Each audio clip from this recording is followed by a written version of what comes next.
Northern Line Railway is supposed to be the most beautiful line in the railway. It's of such a scenic beauty. You cannot get this type of beauty anywhere in the world.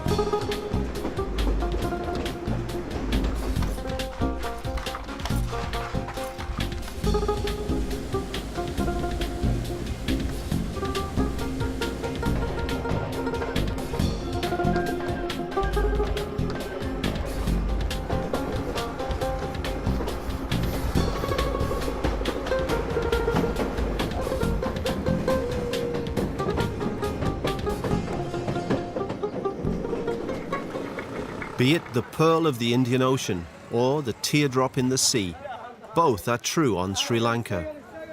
The entire island nation, including its capital Colombo, is caught up in an atmosphere of change. The civil war that lasted more than a quarter of a century ended in 2009. At the beginning of 2015, the people of Sri Lanka voted for more democracy in the form of a new president. The island, formerly known as Ceylon, is an idyllic holiday destination for tourists. It's best explored by train. A train journey here is always also a journey into the country's colonial past. That much becomes clear before we start our journey at the central station in Colombo Fort, in the heart of the city. We buy our tickets at a counter that has a nostalgic air. They can then be checked by a friendly conductor. This station building was modelled on Victoria Station in Manchester. The traces of the British colonial rulers are everywhere.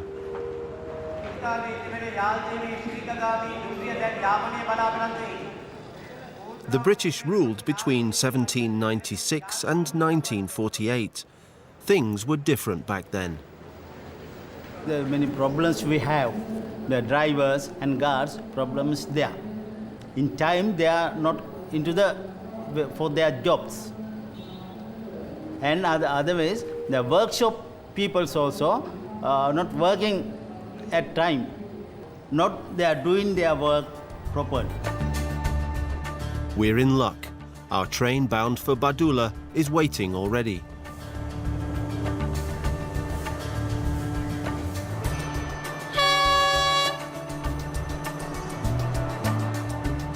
We set off at 8:30. We're about to go on a train journey that's been described as one of the most picturesque in Asia.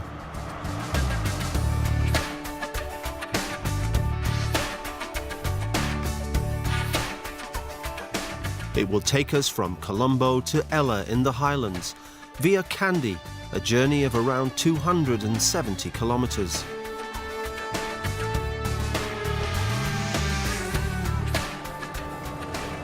A special trip on special tracks. It was the island's first railway route, and it's still known as Main Line.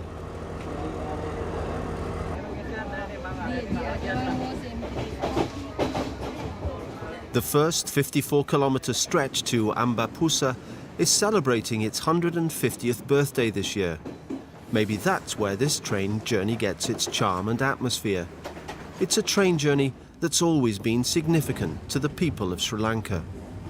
Originally, it was for transport of goods, but they had a minimum passenger carriages as well. Very few passengers travelled, but of course, with the building of the railways, very many in upcountry areas, they always like to travel by train to go and see the sea beach. First time in life for them to go and see the sea beach, they travel by train to Colombo.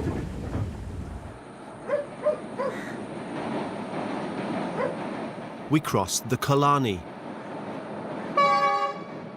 one of Sri Lanka's largest rivers, and leave Colombo behind. The entire trip costs between €1.50 in third class and €8 in first class.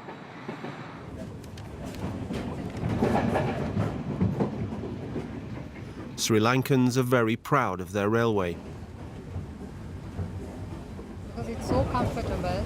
It's scheduled times it goes. Because of that, I travel in this train. Because I'm traveling alone and it's quite safe for me. I've taken the train ever since I was little. It feels good. You can breathe fresh air and see many things out the window, such as mountains, rivers, and lakes. I like that. The train is better than the bus. You feel freer. And the bus costs around twice as much. There's even a television in first class.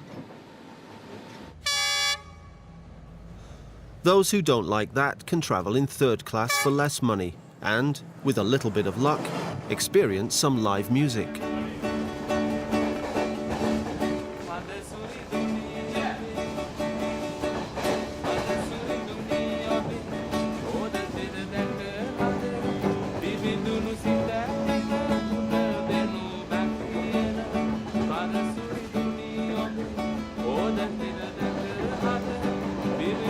The musician, Lushanta, is actually a teacher, but it's often the case in Sri Lanka that young, well-educated people don't find a suitable job.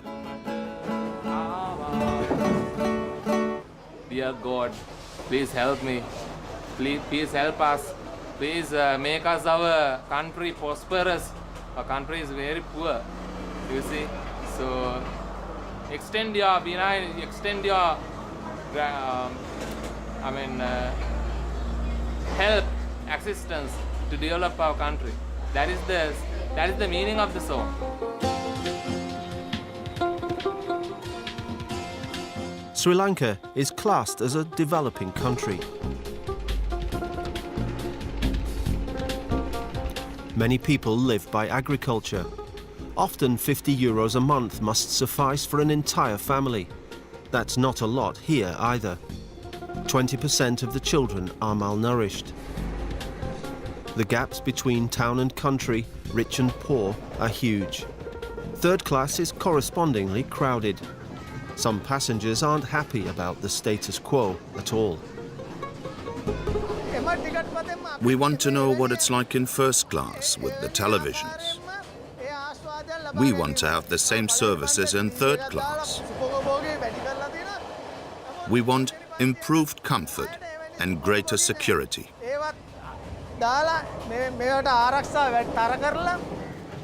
The people are dissatisfied with their economic situation. That caused President Rajapaksa to be voted out at the last election. We're stopping in Rambukana. It's just a few minutes by tuk-tuk to Sri Lanka's biggest tourist attraction.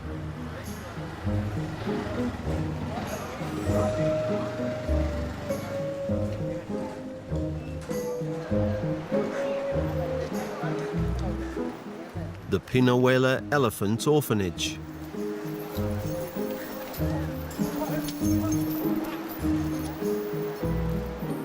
The daily bath in the Maya Oya River is a sensation. Baby elephants and injured adults are nursed back to health here in Pinawela.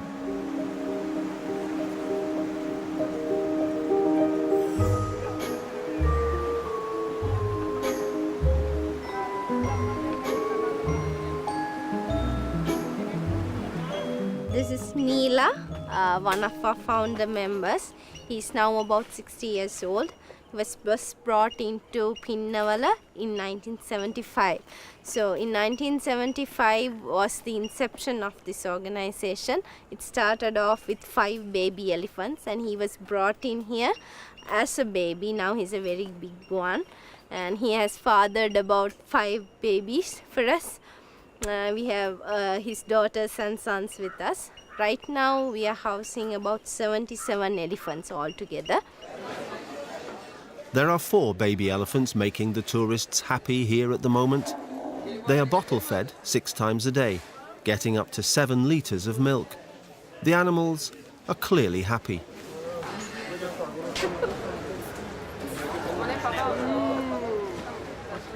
Some of them have been brought from the jungle, some of them have been born here.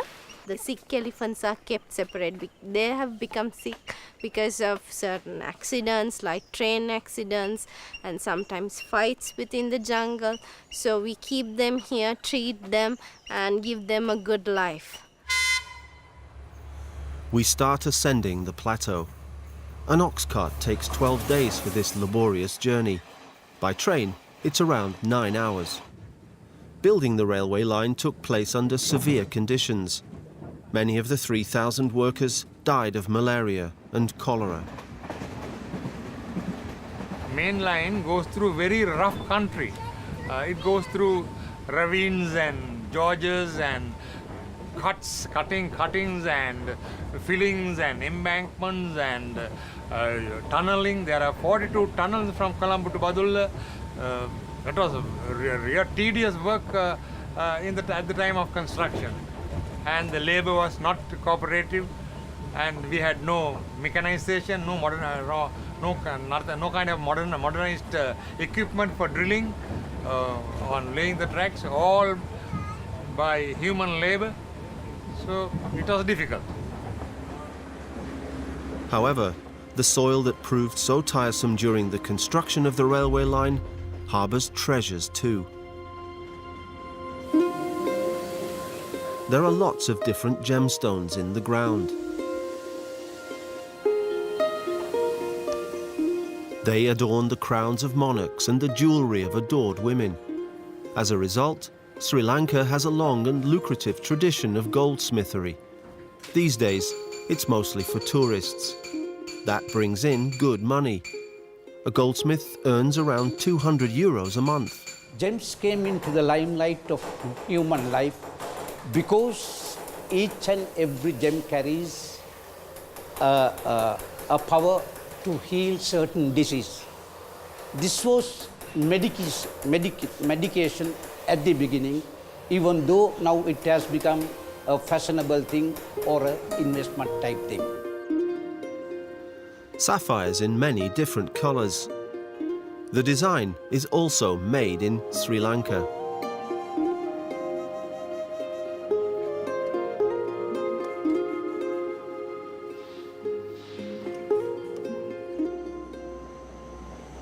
We're about to reach Kandy.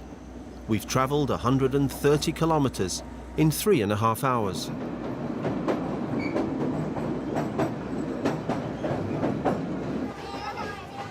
The climate is significantly more pleasant at 500 metres.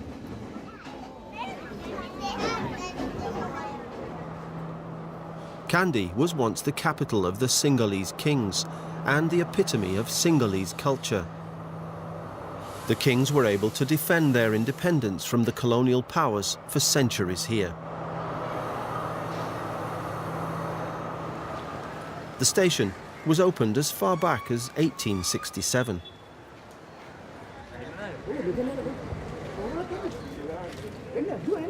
The blue water lily, Sri Lanka's national flower, is sold here. It's often used as a sacrificial gift at Buddhist temples.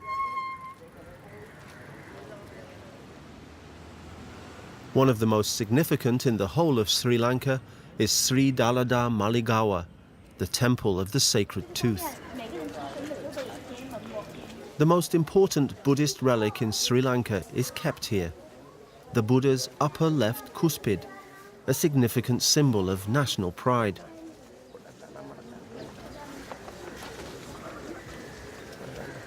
People come from all around the world to attend the daily services. They donate and they pray.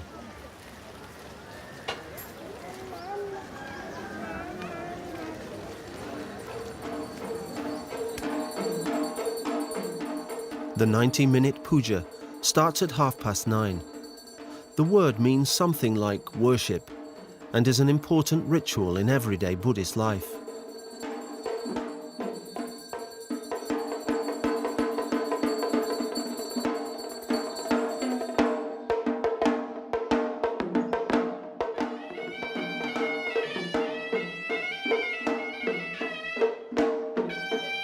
According to legend, the sacred tooth is said to store the Buddha's spiritual strength. This belief also turned this religious relic into a political instrument of power for the Singhalese kings. Sri Lanka was ruled by kings. There were 7 royal ruling periods. In 1815, the British conquered Kandy, and with it, the Temple of the Sacred Tooth, as an important symbol of power in Sri Lanka.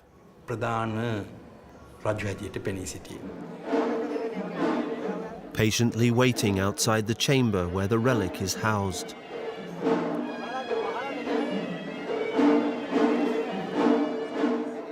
Visitors only get to see a container. The tooth isn't on display.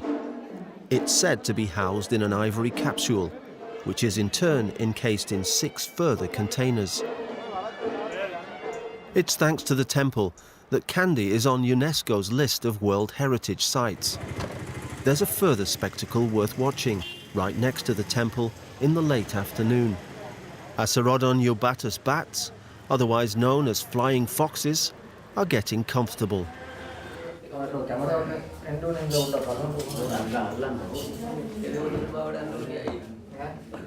Kandy is also known for its dance performances. These men and women are just getting ready for one.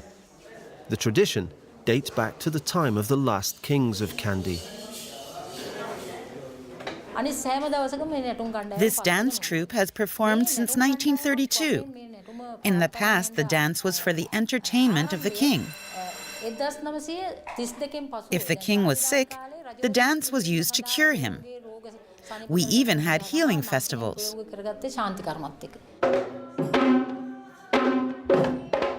Today, the dances are mostly for the tourists.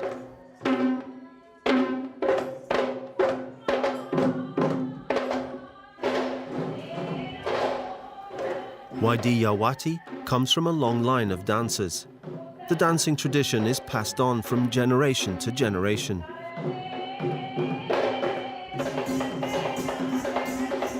The training is tough and starts every day at 5 in the morning. Performances take place all year round, with very little time off.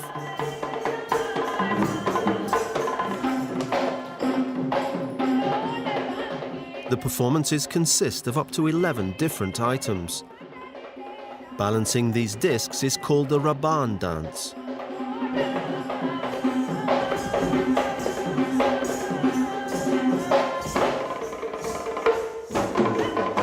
A performance lasts for about an hour.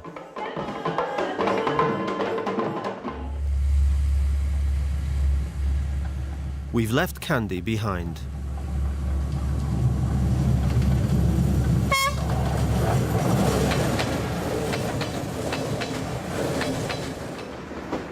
The mountain landscape has some visual treats in store for us. Other treats await us on the train.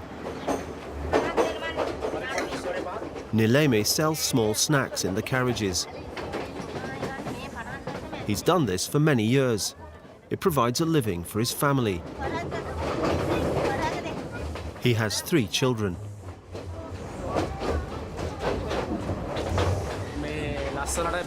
I prepare the food at home and bring it to the train. I've been doing this for 20 years. Vade is a small snack. You take 2 or 3 pieces. I make a living doing this. My regulars like my pure vade. That's why I always bring freshly baked goods. I have a permit and am allowed to sell it on the train.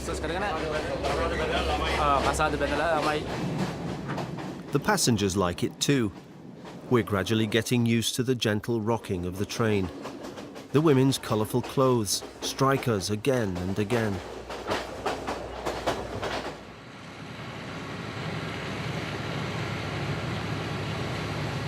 The main line snakes its way higher and higher up the plateau.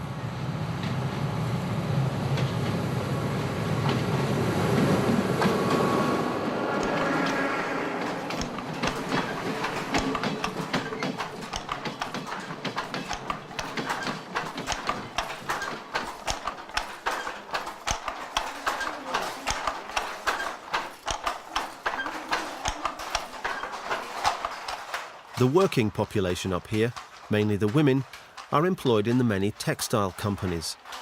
Their goods are Sri Lanka's most important industrial export. With wages at just €50 a month, manual labour is no luxury, and it's cheap compared to purchasing a loom. The women get to pick the colours.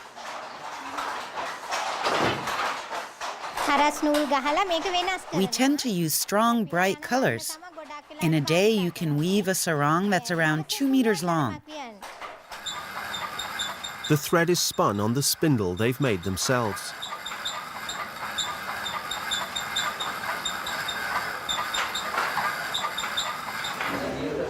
The thin yarn of the sarong is very water absorbent.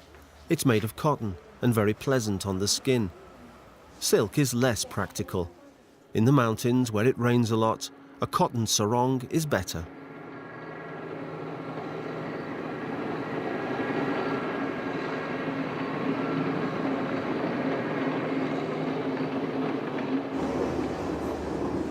We're apparently really lucky with the weather today. We're told on the train that there hasn't been a single day without rain up here in 2.5 years.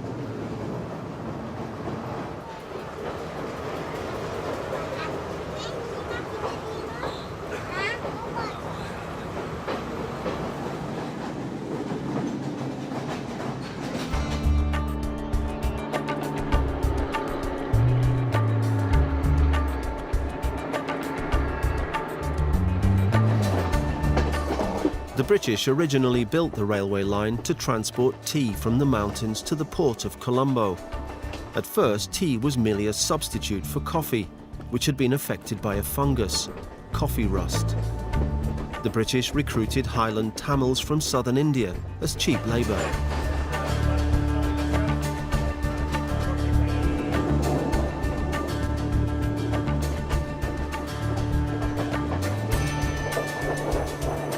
To this day, tea is harvested on the unimaginably large area of 2,210 square kilometres, a safe job for many. We work on the plantations, picking tea leaves. We thank our president for that. It's good work.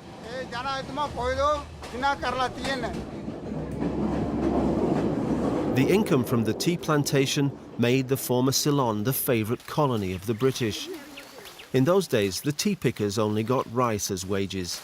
Today, they get a bit more than €3 a day, working from sunrise to sunset. But that's not something they like to talk about.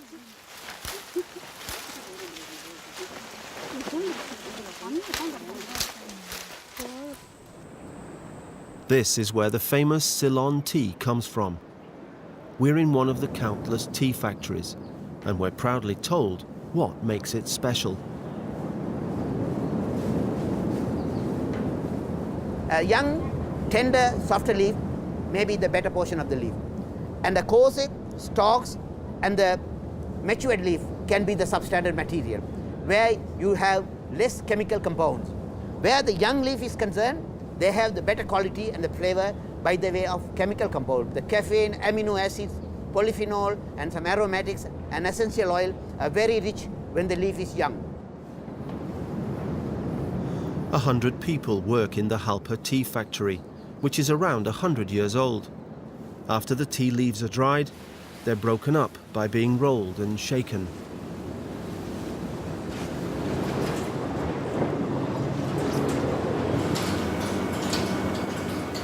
After that, they're fermented and dried.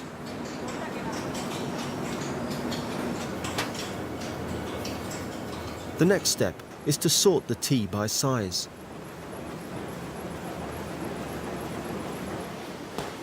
Sri Lanka is one of the world's biggest tea exporters. During the founding years, the construction of the railway line had to keep up with the opening of new tea plantations in the highlands.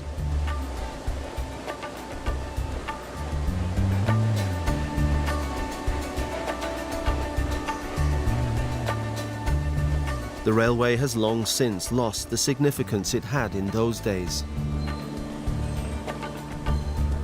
best time for the main line was during the time of the British, when they were transporting the produce.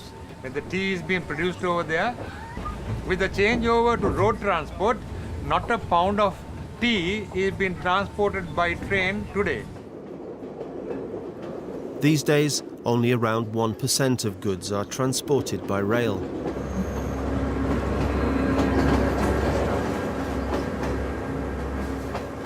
Mr. Yonaka has made sure for the past 33 years that everything runs smoothly.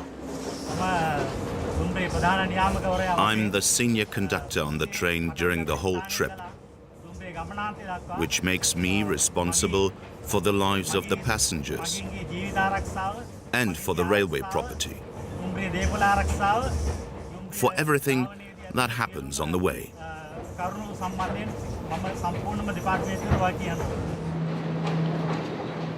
A token is just being handed over. It's in this brass ring covered in leather. It ensures safety on this single-track route and has done since 1901. When I pass on the token, the train driver has the permission to travel to the next station. I have to ring 4 times to get this token. And that's how they know at the next station that a train is coming. They ring 4 times in response and block their token. That unlocks my token. I can get it out and give it to the next train, which can then travel safely to the next station.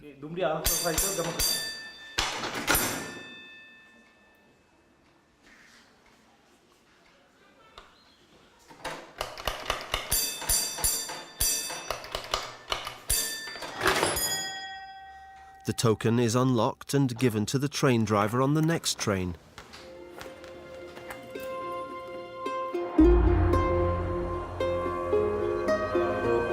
Unfortunately, there are no longer any train tracks from Nuwara station to the famous hill station of Nuwara Eliya. The writer Hermann Hesse of Steppenwolf fame had an enjoyable stay here in 1911. It's pleasantly fresh at a height of 1,900 meters.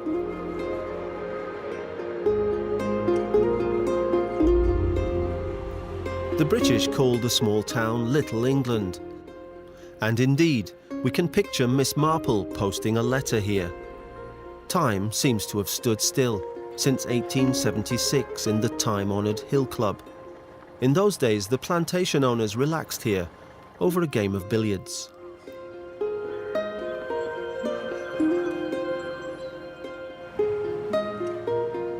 The laundry might be drying there today, but in those days, that's where the colonial rulers watched horse races.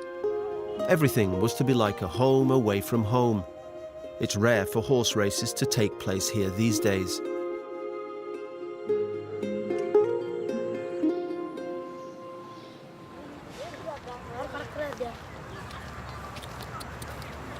Things follow a slower pace on the racetracks these days. Stop! What am I doing? Another relic from the British period, Sri Lanka's most sophisticated golf club. Actually, this was started by the old British planters, and they kept on looking after it very well. Like it was not mainly for commercial activity. This was maintained like a members club. Because it was maintained like a members club, it was not so commercially oriented. People started loving this place. So it's more than the tourists, it's actually the members who used to come to the pavilion and also to play golf. And so that's why the survival. And also the people around this place, they started loving this place. Visitors need temporary club membership to play the 18-hole course. The club has shaped the life of Sri Lanka's highest town for the past 125 years. Entire families used to live here. Even children were born on club premises.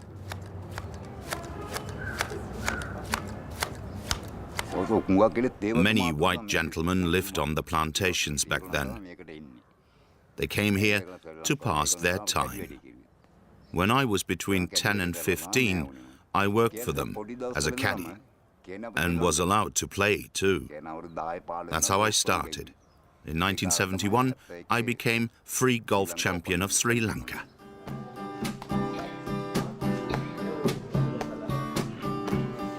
We're back at Nanu Oya station. We listen to the music of Clarence Vigavardhana, the Sri Lankan king of pop, now long dead.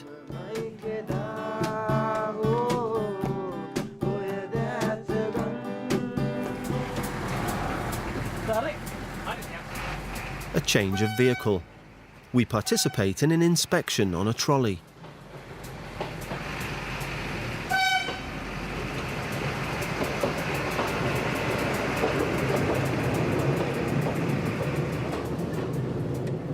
Of course, the token is a must on this trip too. Maintaining the railway is quite elaborate work in Sri Lanka, particularly up here in the mountains.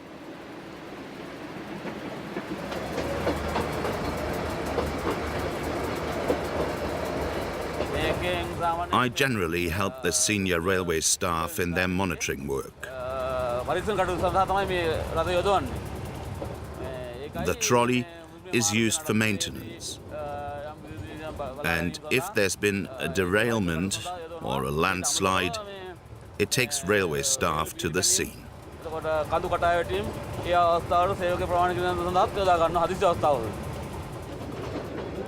The heavy rainfall during the wet season causes a lot of damage to the track. Then it has to be fixed.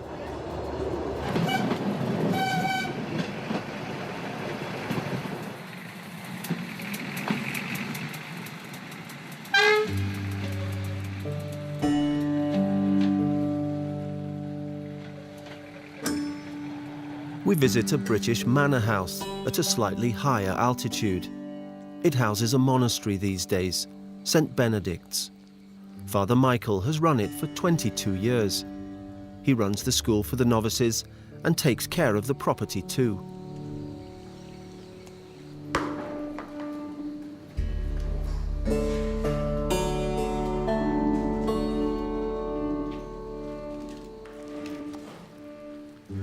The fruit being chopped up here, ready to make jam, is called an elephant apple or wood apple.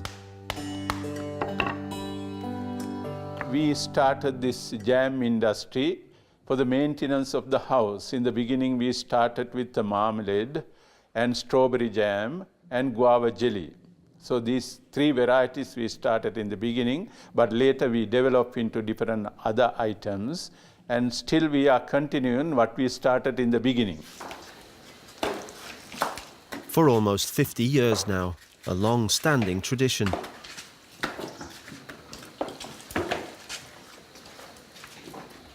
Lunch is being prepared at the same time.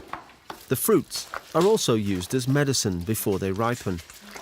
60-year-old Chandra is a master of his field. He has stirred and stirred and stirred ever since he was 13.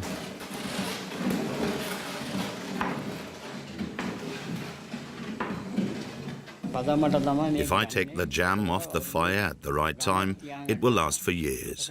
You can keep it for up to 6 years. There's a big demand for it.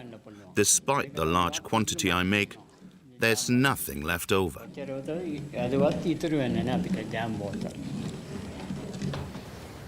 It's the jam's consistency that determines the right time. Here too, everything's done by hand. Chandra produces up to 1,000 jars every season.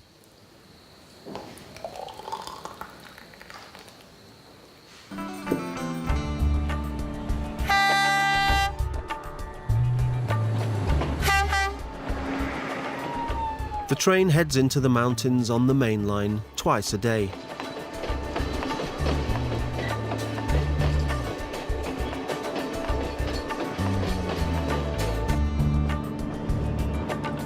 Unfortunately, the weather's becoming increasingly British.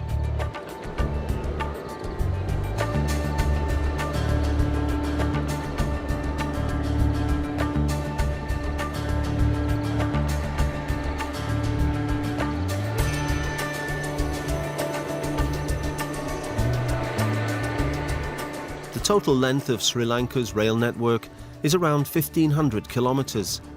The gauge is wider than the regular standard gauge. It's a broad gauge railway. Yeah, it is 1,676 millimeters in gauge, or 5 feet 6 inches in feet and inches.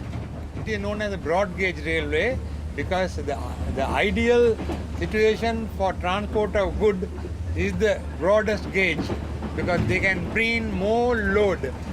So the Britishers laid broad gauge here in Ceylon, India, Pakistan, Bangladesh. It's ideal for transporting tea.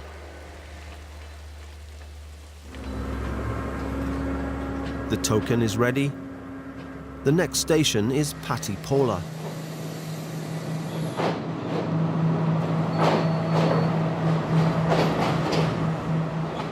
At 1,891 meters, it's Sri Lanka's highest station. Time has a different dimension up here.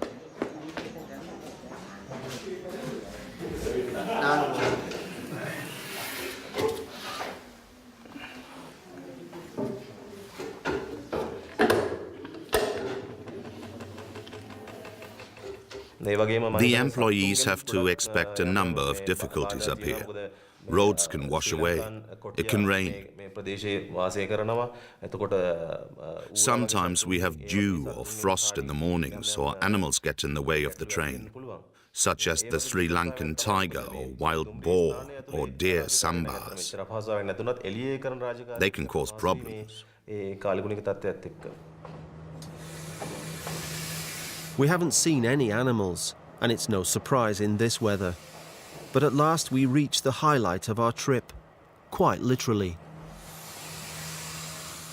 They reached 1,881 meter height here at the railway summit here in Patipola, which is supposed to be a Guinness World of Records. It is given in John Marshall's book of Guinness World of Records, Facts and Feats of Railways.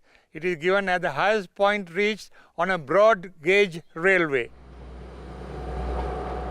It's also quite inhospitable.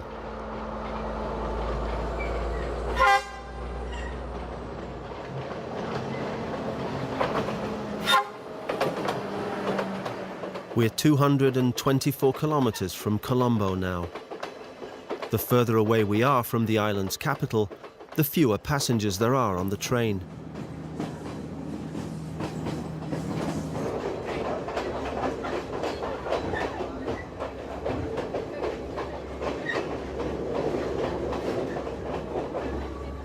Towards the afternoon, our limbs become tired. We notice the altitude. We deserve a bit of relaxation. The region around Ella is known for its spa facilities. The hard-working tea pickers can only dream of visiting them.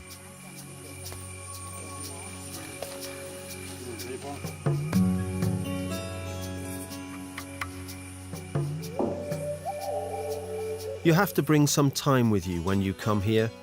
A relaxing Ayurveda massage takes 80 minutes.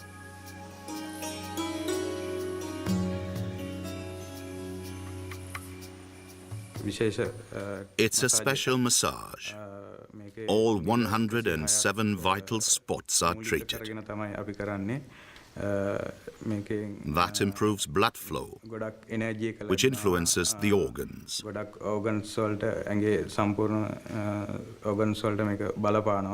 It gives you a lot of energy. blood circulation.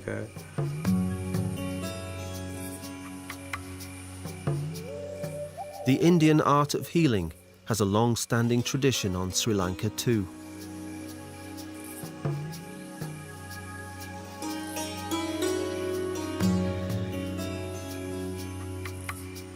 The holistic approach of Ayurveda and a calming view of nature.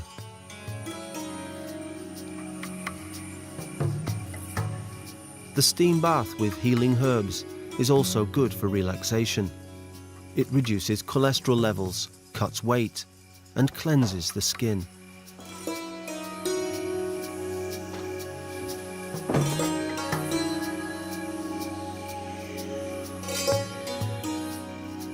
It's paradise.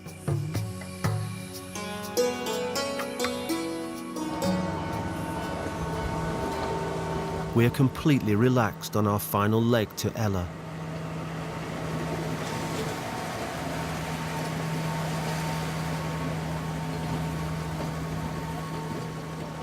This stretch is definitely one of the most attractive in the whole of Asia.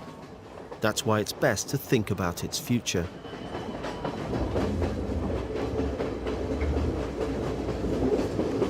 Main line should continue as a heritage railway, and it should be it must be handed over to the UNESCO for conversion as a heritage railway, and then again as a tourist railway.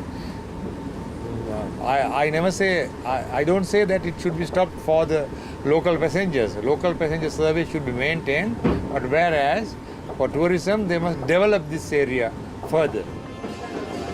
A good idea, because that would secure the continued existence of the main line, allowing travellers from all over to discover a new world in just 9 hours.